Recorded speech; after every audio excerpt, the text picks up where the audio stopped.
நம்ம அப்பா ஏன் இப்படி நடந்துக்கிறாருன்னு புரிஞ்சிக்க முடியாத அந்த சின்ன பையன் எவ்வளோ கஷ்டப்பட்டிருப்பான். அது அவனுக்கு எவ்வளோ அழிச்சிருக்கும்.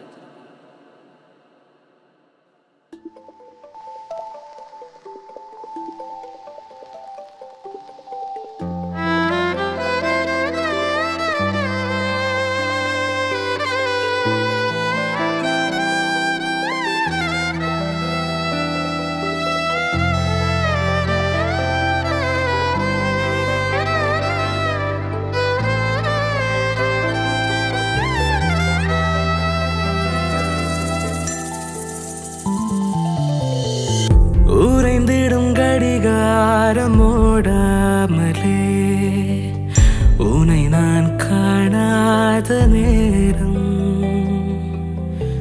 அருகில் நிழலே நீ வருகையில் மனதே தாழாமல் கை மீறுதே நிலவொளி நனைக்காத தேகங்களில் விரலால் நான் தேடும் தேடல்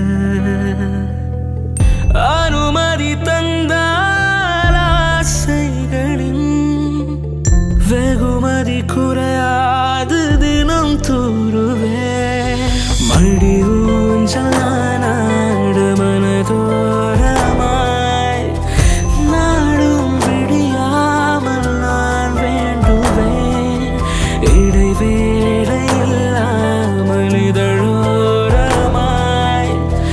அமுதினை பருகாம தடுமாறுவே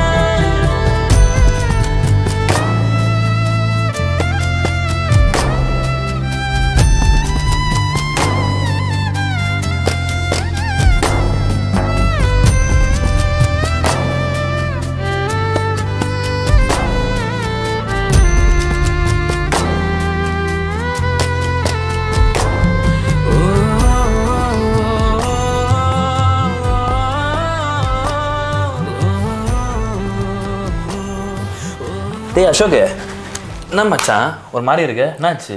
என்ன பண்ணுறது மச்சான், பிரேக்கப் ஆயிடுச்சு. மிங்கிளாக இருந்துட்டு திடீர்னு சிங்கிள் ஆகிட்டேன்னா ஒரு மாதிரி இருக்குடா. புரியுது மச்சான். மச்சான் ஆனால் நீ ஒன்றும் கவலைப்படாத, இதுக்கு என்கிட்ட ஒரு சொல்யூஷன் இருக்குது. இனிமேல் நீ சிங்கிள் ஆகிறத நினச்சி எக்காரணத்தை கூட ஃபீல் பண்ணவே தேவையில்லை. என்னடா சொல்கிற? எனக்கு புரியலையே. மச்சான் உங்களை மாதிரி சிங்கிள்ஸ்க்காகவே ஸ்பெஷலாக ஃப்ரெண்டுன்னு ஒரு ஆப் இருக்குது மச்சான். இங்கே நீ உனக்கான பார்ட்னர்ஸையும் ஃப்ரெண்ட்ஸையும் கிடைப்பாங்க. அண்ட் இங்கே வந்து நீ அவங்க கூட வீடியோ கால் பேசலாம், சேட் பண்ணலாம், ஆடியோ கால் பேசலாம், எல்லாமே பண்ணலான்னா பார்த்துக்கோயேன். நிஜமாவா மச்சான்? ஆமாம் மச்சான், இந்த ஃப்ரெண்ட் ஆப்பில் ஆல்ரெடி 10 கோடிக்கும் மேலே மேல்ஸ் அண்ட் ஃபீமேல்ஸ் இருக்காங்க. Because it is 100% safe. அது மட்டும் இல்லை மச்சான், இதில் ஸ்கேம் நடக்க எந்த விதமான வாய்ப்புமே கிடையாதுன்னா பார்த்துக்கோயேன். அண்ட் இன்னொரு விஷயம் தெரியுமா, இந்த ஃப்ரெண்ட் ஆப்பில் நீ பொண்ணுங்களுக்கு கிஃப்ட்ஸ் அனுப்பிச்சு இம்ப்ரெஸும் பண்ணலாம். அந்த கிஃப்ட்ஸை அவங்க ரியல் மணியாக கன்வெர்ட் பண்ணி ஏர்னும் பண்ணலான்னா பார்த்துக்கோயேன். ஸோ நான் கண்டிப்பாக சொல்கிறேன், இந்த ஃப்ரெண்ட் ஆப் மூலயமா உனக்கு ஒரு நல்ல பார்ட்னர் கிடைக்கும் மச்சான். மச்சான் இது கேட்கவே செம்மையாக இருக்குடா. இது எப்போ டவுன்லோட் பண்ணுறது? நான் சொல்கிறேன், ரொம்பவே சிம்பிள் மச்சான். நீ ப்ளே ஸ்டோரில் போயிட்டு FRND அப்படின்னு நீ சர்ச் பண்ண அப்படின்னா நீ ஈஸியாக இந்த ஆப்பை டவுன்லோட் பண்ணிக்கலாம். மச்சான் தேங்க்யூ ஸோ மச்டா. நான் இப்போவே அதை டவுன்லோட் பண்ணுறேன்டா. அதே மாதிரி நீங்களும் சிங்கிளாக இருந்தீங்க அப்படின்னா உடனே டிஸ்கிரிப்ஷன்லேயும் கமெண்ட்டில் பின் பண்ணியிருக்கிற லிங்க்கையும் கிளிக் பண்ணி ஃப்ரெண்ட் ஆப்பை டவுன்லோட் பண்ணி உங்களுக்கான பார்ட்னர்ஸை தேடிக்கோங்க. வந்துட்டீங்களா? எப்போ வந்தீங்க? அம்மாடி ஜெயந்தி, என்னங்க?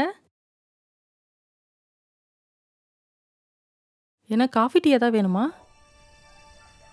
ஏன் ஜெயந்தி, ஒருவேளை நம்ம பையன் திரும்ப நம்ம வீட்டுக்கு வந்தா உனக்கு எப்படி இருக்கும்?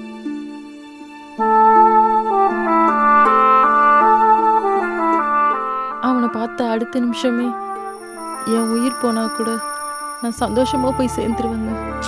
ஏய், ஏன் இப்படிலாம் பேசுற? சரி அதை விடுங்க, ஏன் திடீர்னு கேக்குறீங்க? நம்ம பையனை பத்தி ஏதாவது தெரிஞ்சுதா? சொல்லுங்க, நம்ம பையனை பத்தி தெரிஞ்சுதா?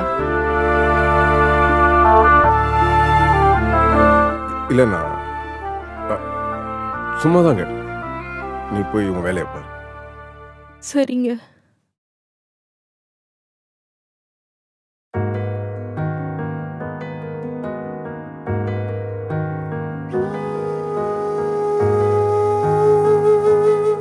என்னதான்டா ஆச்சு? நீ ஃபர்ஸ்ட் மாதிரியே இல்லை. என்கிட்ட சொல்ல முடியாத அளவுக்கு அப்படி என்னடா பிரச்சனை உனக்கு? இப்போ சொல்ல போறே இல்லையா? இப்போ சொல்ல போறே இல்லையா மதன்?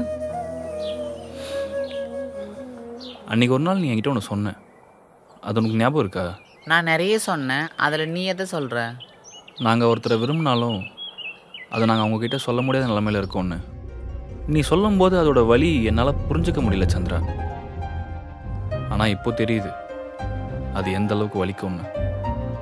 மதன், உன்னை கையெடுத்து கும்புறேன்டா, கொஞ்சம் புரியுற மாதிரி சொல்லுடா ப்ளீஸ். போகிற போக்கில் ஏதாவது சொல்லிட்டு போயிடுறேன், அப்புறம் தூக்கம் கூட வர மாட்டேங்குதுடா. சந்திரா, நான் உங்ககிட்ட சொல்கிறேன், ஆனால் நீ என்னை தயவு செஞ்சு தப்பாக மட்டும் நினச்சிடாத. அதே மாதிரி என்கிட்ட பேசாமல் மட்டும் போயிடாத. சரி சொல்லி தொலைடா.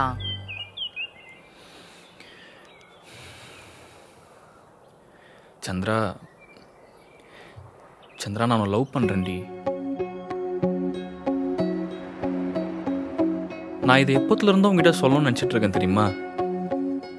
ஆனால் என்னால் உங்ககிட்ட சொல்ல முடியல. எனக்கு ஏற்கனவே தெரியும். தெரியுமா? உனக்கு எப்படி தெரியும்?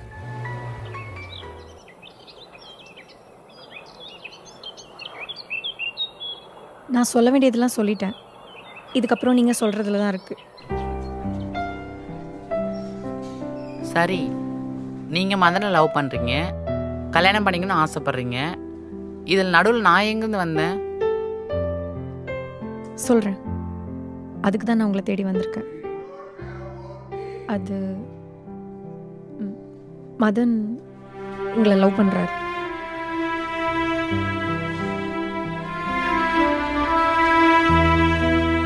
நிஜமாவா? ஆமாம், உண்மையை தான் சொல்கிறேன். இதை மாமாவே வந்து என்கிட்ட சொன்னார். என்னால் நம்பவே முடியல. உங்களை கெஞ்சி கேட்குறேன், தயவு செஞ்சு என் மாமா விட்டு விலைக்கு போயிடுங்க. கையெடுத்து கும்பிட்டு கேட்குறேன் ப்ளீஸ். என்கிட்ட கேட்டு என்ன பிரயோஜனம்? இங்கே பாருமா, நான் மதனை லவ் பண்ணுறேன்னு சொன்னேன்னா? புரியல. உன் மாமா தானே என்னை லவ் பண்ணுறேன்னு சொன்னார். அப்போ நீ மதன் கிட்ட தானே போய் கேட்கணும். அதை விட்டு என்கிட்ட கேட்டா? அப்படிலாம் சொல்லாதீங்க. கண்டிப்பாக நீங்கள் நினச்சா உங்களால் எனக்கு ஹெல்ப் பண்ண முடியும். சாரிம்மா, என்னால் முடியாது. நீ வேணா மதன் கிட்ட போய் பேசிக்கோ, அதை விட்டு இங்கே டைம் வேஸ்ட் பண்ணிட்டு இருக்காத ப்ளீஸுங்க. நீங்கள் இப்போ போகலாம். வேகத்தடை போடாதே வா என் அருகே, உருகும் மனம் தாங்காது நீ தனிமைகள் தூரவே, சாயும் நிழல் தேயும் வரை வாழவே, நழுவும் நொடி பாழாகும் உன் தழுவ கேட்கிறேன், லேசாக உரசும் போதும் வேகம் தொடங்கும், காற்றோடு தீயாக நானாகவா, பேசாமல் பேசும்போதும் நான் உலரும், புரியாத ஓசைகள் நீ காணவா, ஊஞ்சல் நானாட மனதோரமாய் நானும். ரொம்ப தேங்க்ஸ் சந்திரா. நான் கூட எங்கே நீ வேற மாதிரி ரியாக்ட் பண்ணுவியோன்னு பயந்துட்டேன்டி. ரொம்ப தேங்க்ஸ் டி. எதுக்கு தேங்க்ஸ்? ஆமாம், நீயும் என்ன லவ் பண்ணுறதுனால தானே அனுகிட்ட அப்படி சொன்னேன்.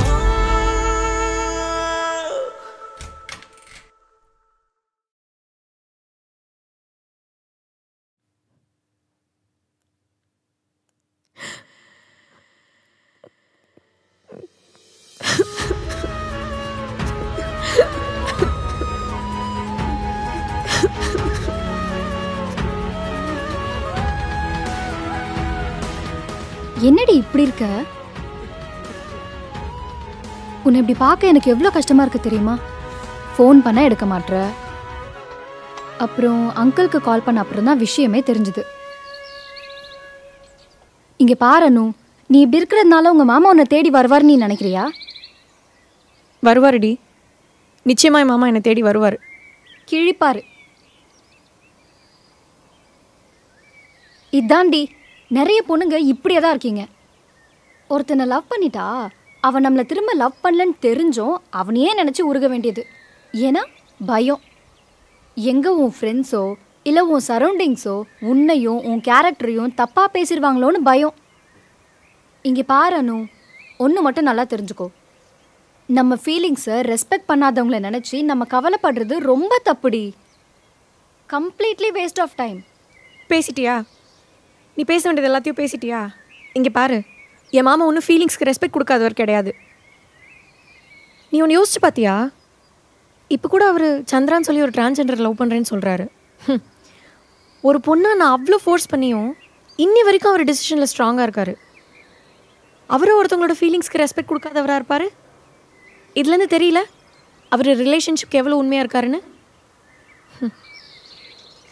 அப்பேற்பட்டவர் என் வாழ்க்கையில் எனக்கு கிடச்சா அதுக்காக தான் இப்போ வரைக்கும் நான் போராடிட்டுருக்கேன். நீ சொல்கிறதுலாம் சரிதான் அனு. ஆனாலும் நான் என் மனசில் பட்டதை உங்ககிட்ட சொல்லிட்டேன். இதுக்கப்புறமும் நீ இப்படியே இருந்தா உன் இஷ்டம்டி.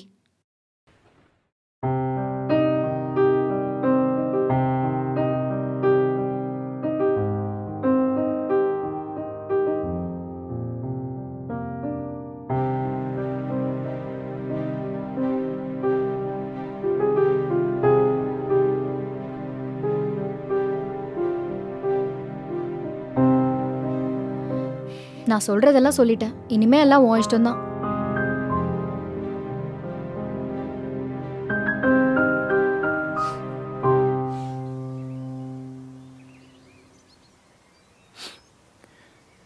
இதுதான் முடிவா சந்திரா? அப்போது உனக்கு என்ன பிடிக்கலையா? மதன், எனக்கு ஒன்று பிடிக்கும். ஏன், ரொம்ப பிடிக்கும். ஆனால் இந்த காதல் கல்யாணம் இதெல்லாம் வேணாம். ஏண்டி? ஓ, நீ டிரான்ஸ்ஜெண்டர், நான் ஒரு பையன், அதனால தானே? அப்படிலாம் எதுவும் நினைக்கிற ஆள் நான் கிடையாது. அப்புறம் என்ன சந்திரா உன் பிரச்சனை? எதுக்கு நமக்குள்ளே செட் ஆகாதுன்னு சொல்கிற? நான் செட் ஆகுதுன்னு சொல்லவே இல்லையே மதன், வேணான்னு தானே சொல்கிறேன். சந்திரா ப்ளீஸ் டி. மதன் ப்ளீஸ்.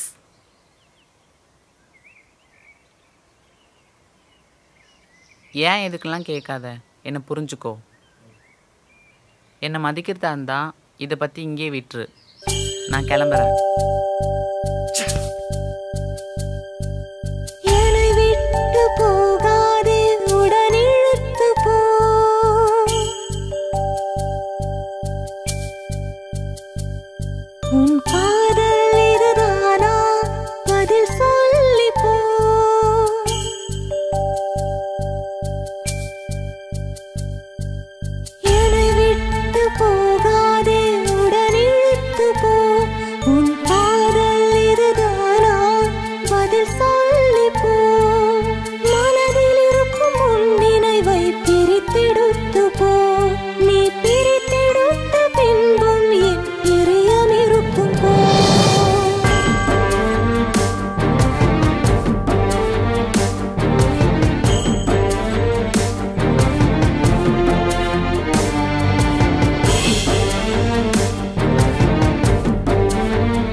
அதானே தேடிட்டு இருக்கேன். ஆமா, எங்க தான் வச்ச? அப்பா, இந்த ஒரு நிமிஷம் இருமா, வரேன். அப்பா இல்லப்பா, உங்ககிட்ட ஒரு முக்கியமான விஷயம் பேசணும்ப்பா. ஒரு நிமிஷம்டா, சொல்லுமா. அப்பா, நான் கல்யாணம் பண்ணிக்கிறேன்ப்பா. நீங்க உடனே எனக்கு மாப்பிள்ளை பாருங்க. தந்தை மகன் இருறா, மறுபடியும் நான் கால் பண்றேன் உனக்கு. என்னம்மா சொன்ன? நான் உண்மையதான்ப்பா சொல்றேன். நான் கல்யாணம் பண்ணிக்கிறேன், நீங்க மாப்பிள்ளை பாருங்கப்பா. கனவை நான் உடைத்து விடட்டுமா? என் வெற்றி என்பதை குழி தோண்டி புதைத்து விடட்டுமா? உன் காதலுக்கு என் வாழ்வை பலி கொடுக்கட்டுமா? ஹலோ அங்கிள், சொல்லுங்க அங்கிள். நீ உடனே கிளம்பி வீட்டுக்கு வா சந்துரு. சொல்லி என்